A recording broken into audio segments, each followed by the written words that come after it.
কেমন নই বলে আলহামদুলিল্লাহ, আল্লাহ অনেক ভালো রেখেছেন। ভাই জিব্রাইল কি সংবাদ নিয়ে আসছো শুনবেন কি? ওয়াজটা শুনবেন কি ভাই? নবীর কত দাম। আল্লাহ নবী বললেন, ইয়া আখি জিব্রাইল, হে ভাই জিব্রাইল কি সংবাদ নিয়ে আসলা? আল্লাহর নবীর কাছে জিব্রাইল বলে, ইয়া রাসূলুল্লাহ, দেখেন নবীর কাছে মওতের কথা কই না, আল্লাহর নবীর কাছে জিব্রাইল কত সম্মান দিয়ে কথা বলছে। বলে, ইয়া রাসূলুল্লাহ, আপনাকে একটা কথা বলতেছে, আপনি তো বেয়াদবি মনে করবেন না। বলে না, আপনার কাছে আমি জিব্রাইল 24,000 বার যাওয়া আসি করলাম, জোরে কোন সুবহানাল্লাহ। কিন্তু এই 24,000 বারের মধ্যে আল্লাহ পাক আপনার সঙ্গে দেখা করার জন্য আরশ মহল্লায় তাকিয়ে আছে। দয়া করে যদি আল্লাহর দাওয়াত কবুল করতেন তাহলে আমি ইনশাআল্লাহ আপনাকে একটা কথা বলবো। রাসূল আমার বললেন, আল্লাহ কি আমার আশায় আছে? বলো। তাহলে কি করা যায়? বলো, ওই যে ঘরের দরজার সামনে একটা লোক যে দাঁড়িয়ে আছে, নবী গো, ও নবী, ওই লোকটা আপনার কাছে আসতে চায়। আল্লাহ নবী জিজ্ঞাসা করলেন, জিব্রাইল দে, ওই লোকটার নাম কি? ওই লোকটার পরিচয় কি? জিব্রাইল বলল, ও ইয়া রাসূলুল্লাহ, ওই লোকটা তো ভীষণ লোক, যে লোকটা তামাম জাহানের মা বাবাকে কান্দায়। যে লোকটা মানুষের মা বাবাকে কান্দায়, ভাই ভাইকে কান্দায়, আত্মীয় স্বজনকে কান্দায়, সেই মানুষটার নাম হলো মালাকুল মউত, আজরাইল। সুবহানাল্লাহ। সেই লোকটার নাম কি? জোরাকন নাম। লোকটার নাম কি? এই বাবা, বন্ধু বান্ধব দেশে আসে, চিঠিপত্র মোবাইলের দ্বারা খবর দেয়। মালাকুল মউত যখন আসে, কোনো চিঠি পাওয়া যায়?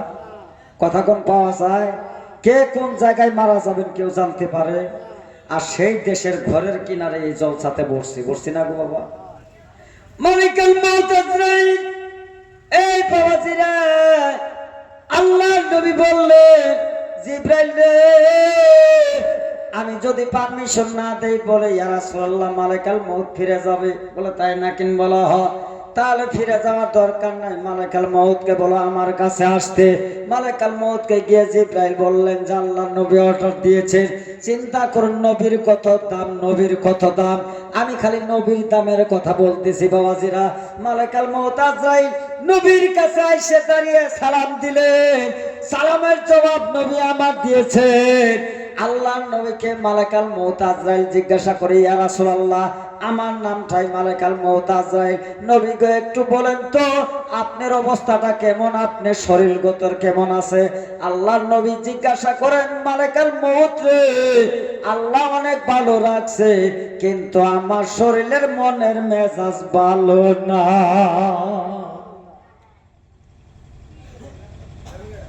কিন্তু আল্লাহ তো অনেক ভালো রাখছে, কিন্তু মনের মেজাজটা বেশি ভালো না। আজরাইল জিজ্ঞাসা করে, ইয়া রাসূলুল্লাহ কেন?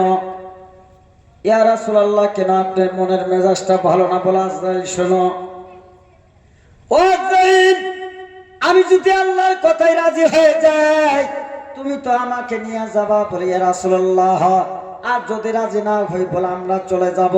শোনো শোনো আজরাইল, আর যদি তুমি আমাকে নিয়ে যাও, আমি এতদিন 63 বছর জীবনে তামাম জাহানের উম্মতের জাবিনদার ছিলাম, জোরে কোন সুবহানাল্লাহ।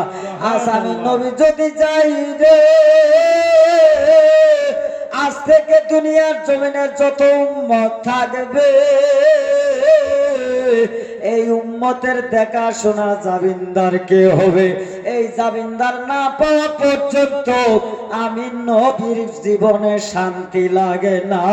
একটু জোরে বলুন না মারহাবা। যেই নবী মউতের আগে উম্মতের কথা মনে করে আল্লাহর কাছে ফরিয়াদ করলেন, শেষ মুহূর্তে আল্লাহ গাওয়াহি দিলেন, খবর দিলেন, নবী গো আপনি আমার ডাকে আসে, আপনি চিন্তা করবেন না, আপনি কোনো চিন্তা করবেন না। যেই সমস্ত উম্মত আপনি নবীর জন্য দরুদ পড়বে, সালাতু সালাম পড়বে, আপনি নবীর সুন্নত গুলি কায়েম করবে, ওই সমস্ত উম্মতের, ওই সমস্ত বান্দার জাবিনদার আমি আল্লাহ হয়ে গেলাম, জোরে কোন সুবহানাল্লাহ। তাহলে বাবাজিরা, যেই উম্মতের জন্য নবী কাঁদলো আর দুনিয়ার জমিনে সেই উম্মত হয়ে নবীর দাম দেয় না। একটু জোরে কথা বলুন ঠিক কিনা? তবে বাবাজিরা, ভাইরা, আমার বন্ধুগণ, দেশের ভাইরা, সেই আল্লাহ নবীর মহব্বত করবেন, 5 ওয়াক্ত নামাজ পড়বেন, সামনে যে রমজান মাস আসতেছে এই রমজান মাসে রোজাগুলি করবেন। তবে যাই হোক, এখন 12টা 6 মিনিট, 1 ঘন্টা হয়ে গেছে। আমি অনুরোধ রাখছি, আমার পিছনে হয়তো মুফতি সাহেব আছেন, তিনি হয়তো স্টেজে আসবেন, আর আমি এখন হয়তো লেকচার সমাপ্ত করব। তবে যতটুকু সময় কথা বলছি আপনারা ভালো পাইছেন না খারাপ পাইছেন?